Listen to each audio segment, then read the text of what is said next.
there's impatience. There's impatience in sports, in culture. Everybody needs everything right now. Time speeds up. Patience wears thin. That happens in football and other sports more than ever before. And for a quarterback, you got to know right now. You got to know right now. Life is sped up. Expectations sped up. I don't think the jury is in yet on Zach Wilson long term.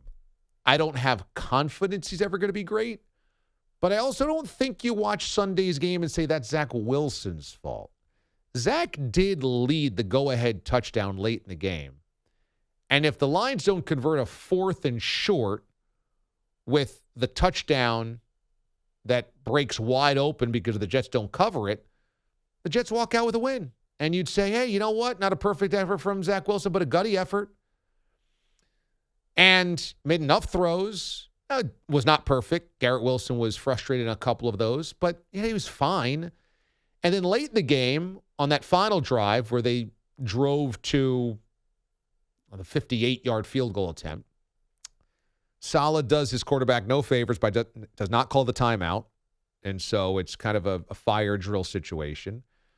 And there's a throw that he makes to Wilson, which is the perfect throw to extend the drive on a 3rd down and long that gives him a 1st down, fresh set of downs. And then the scramble play, where it's a broken play, probably needs to make a decision far sooner than that.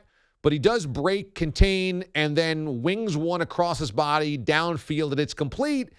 Is kind of a heady late game broken play. I mean, it's not a terrible day for Zach Wilson. So if you're a Jets fan, the loss hurts. The playoffs begin becoming dimmer and dimmer. But I don't think Sunday you walk away saying, well, Zach Wilson's toast. I think what Robert Saleh is talking about is true. There's an impatience here. And it's the problem is that the Jets are good and the Jets are around the playoffs, and they haven't been to the playoffs since 2010. So there is a thirst, there is a frustration, there's an anxiety about not making the playoffs, combined with a team that is good enough to make the playoffs, combined with a player that's kind of learning on the fly. And that combination's not good. You know, if this is happening in, I don't know, Houston, then Zach Wilson's allowed to get away with more. Because it's a one-win team anyway, and nobody really cares that he needs to be better right now.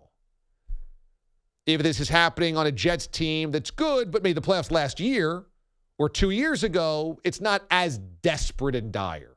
The combination of all of these factors makes it a tough spot for Zach. Again, I don't think Zach's ever going to be great, but I don't think at this point in time you say Zach can't do it ever.